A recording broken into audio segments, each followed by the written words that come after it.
vou estar fazendo a apresentação do seminário do primeiro ciclo de atividades da disciplina de Engenharia de Software, ministrada pelo professor Dr. Wesley. Meu tema é o Adaptive Software Development, traduzindo para o português, o desenvolvimento de software adaptativo. Meu nome é Leonardo, vamos lá. Tudo começou com a crise do software. O termo crise do software realça os principais problemas que os desenvolvedores e os clientes estavam tendo na época que aconteceu, em 1968. Como os custos imprecisos, então não tinha uma tabela de como seria cobrado, qual o valor do software. Os prazos não eram respeitados. O cliente procurava a empresa, o desenvolvedor passava um prazo de 30 dias para estar sendo entregue, porém era entregue com 90 até 90 dias. A manutenção não era enfatizada. Então, se você precisasse fazer alguma adaptação do seu software, alguma evolução, alguma mudança, era muito difícil, principalmente pela carência da documentação. Com a documentação, é mais fácil você entender o que o software faz e como ele faz. Também não estavam atendendo os requisitos dos clientes. Vou estar passando aqui um exemplo que eu consigo.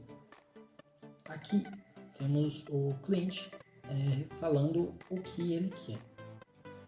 Aqui temos como o gerente entendeu o projeto, depois como o analista planejou o que seria feito, como o programador fez, como saíram as versões betas, como que o vendedor anunciou como que estava sendo feito o produto. Então, bem diferente. O valor que o cliente pagou, bem alto. A documentação inexistente. Aqui é a instalação, a instalação ficou faltando algumas partes. O suporte, não teve suporte. Quando foi entregue, demorou muito tempo, da primavera para o inverno. E o que o cliente realmente precisava, que muitas vezes o cliente não sabe que ele precisa. É muito importante enfatizar na parte de levantamento de requisitos com o cliente, para poder entender o que ele precisa, o que ele quer, para poder estar desenvolvendo e o ajudando. Para resolver esses problemas, foi criada a engenharia de software. Ela propunha criar softwares industrializados, softwares com técnicas testadas e validadas cientificamente. Além de ter reformulado o conceito de desenvolvimento, antes o desenvolvimento poderia ser feito de qualquer jeito, você faria uma parte, faria outra. Agora, você tem como se fosse uma receita de bolo, você tem partes, você tem segmentos que tem que ser feito para estar desenvolvendo software. Além do termo do próprio software, que antes era apenas as linhas de códigos, agregando agora também a sua documentação associada. Surgiram os métodos tradicionais e os métodos ágeis. Primeiramente, os métodos tradicionais. Eles são práticas para o desenvolvimento do software. Aqui temos um exemplo do modelo de cascata, o modelo tradicional. Ele levantava todos os requisitos do software, então ele era feito, então era entregue. Ele acarretava alguns problemas.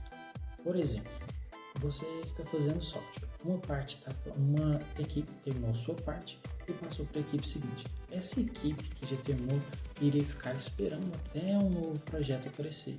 E as equipes posteriores a essa que estavam esperando também não teriam o que fazer durante esse processo. Além de que não tinha uma grande interação com o cliente. O que acontecia é que você mostrava o software apenas no final, quando ele já estava pronto. E muitas vezes não atendia a necessidade do cliente, não era o que ele pedia. Então surgiram os métodos ágeis. Ele dividia o software em ciclos, em iterações, e fazia ele componente por componente. Então ele pegava uma parte do software que tinha que ser feita, levantava os requisitos, então era feita a entrega. E o cliente dava um feedback, se estivesse correto, continuava nas etapas, se não, voltava, faria tudo novamente e era feita a entrega depois. Os métodos ágeis têm algumas características. Eles têm as entregas rápidas, então o software feito pelos métodos ágeis, eles são feitos mais rápidos, principalmente pelo reuso, que é um termo que eu vou estar falando mais à frente, assim como o componente.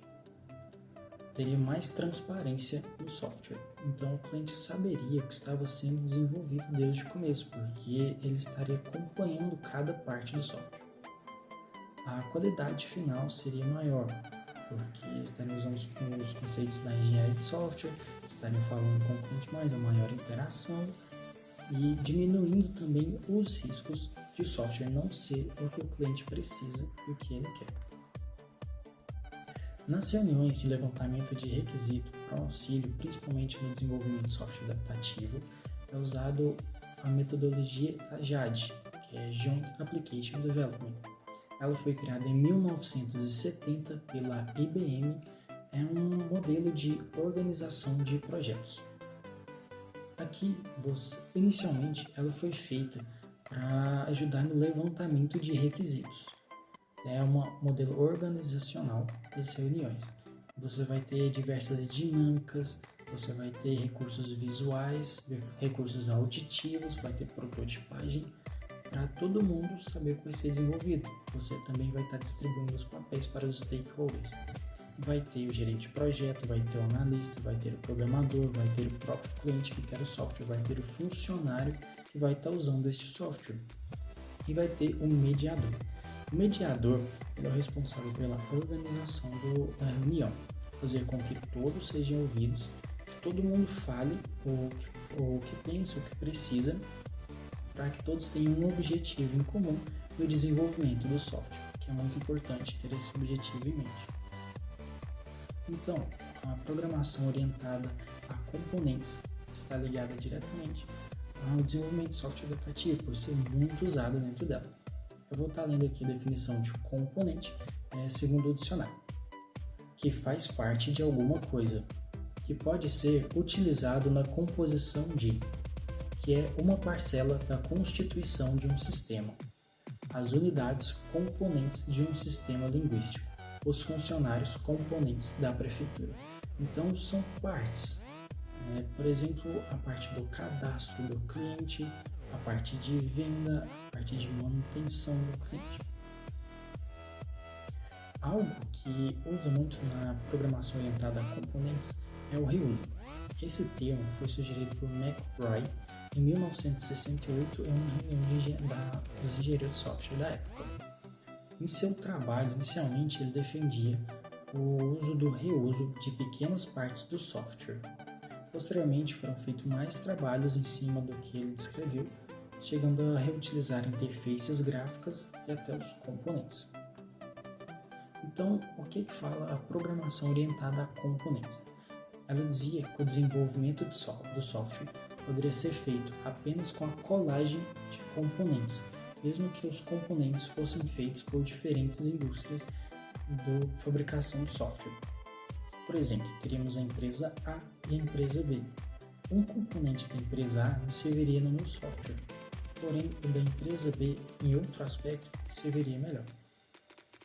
Eu poderia usar uma parte da empresa A, o software dela, o componente dela, e usar outra parte do componente da empresa B para estar fazendo o meu software. Mas essa colagem não é apenas pegar o software, copiar, dar um Ctrl+C e Ctrl+V lá.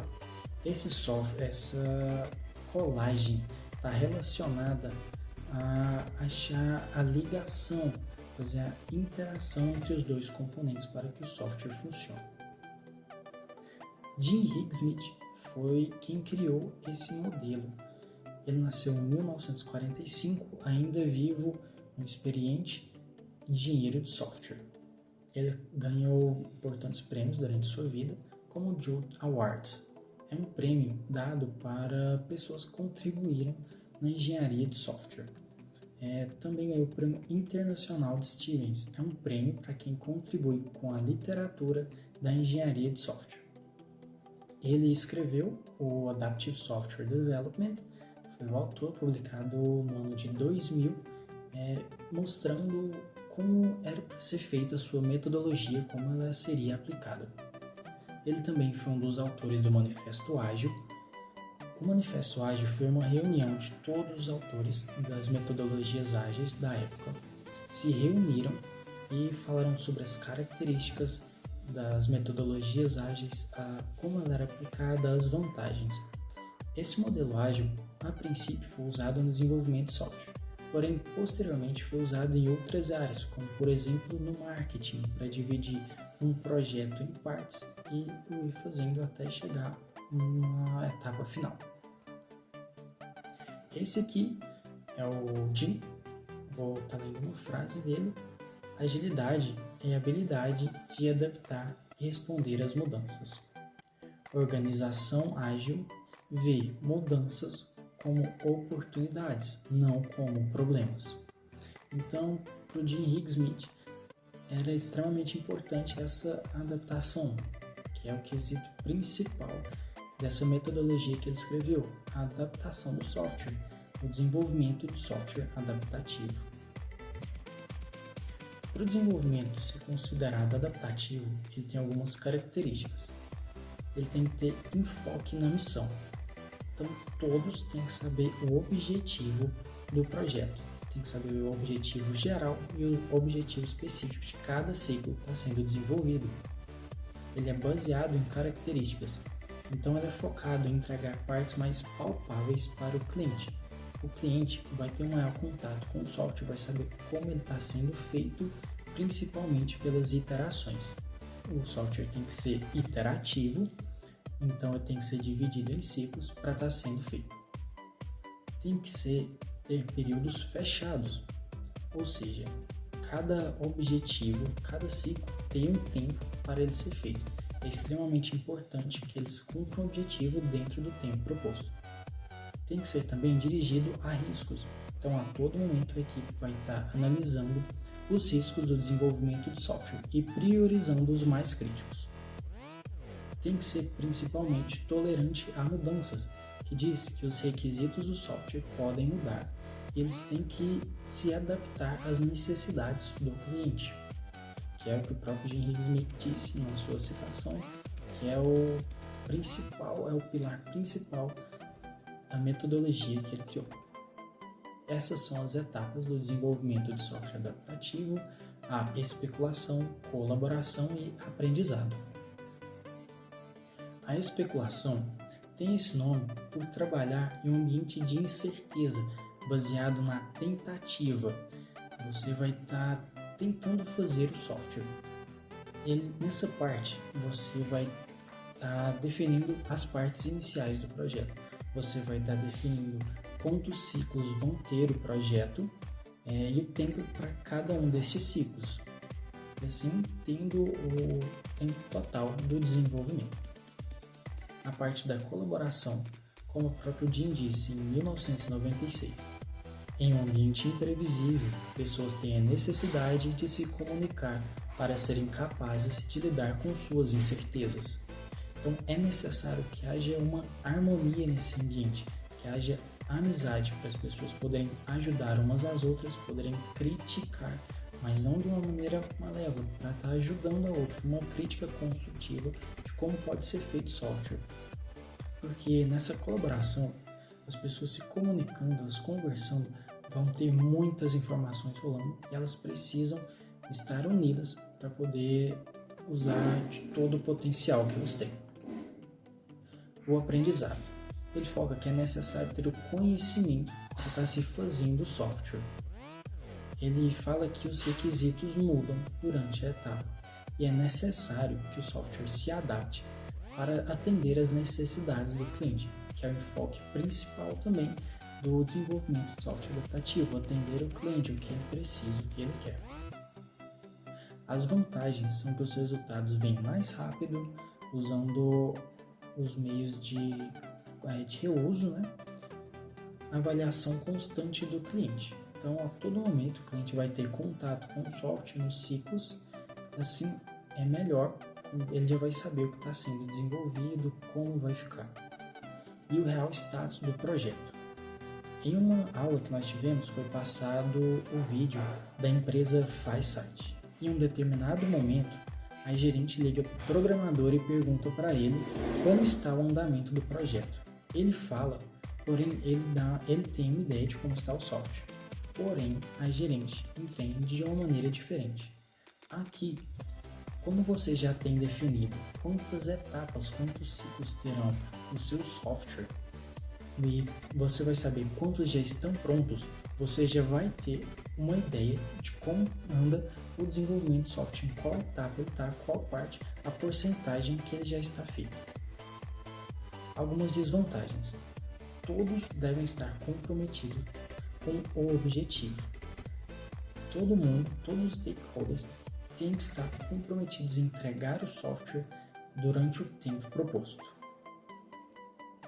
A minha apresentação foi isso. Qualquer dúvida estarei à disposição. Muito obrigado e até a próxima.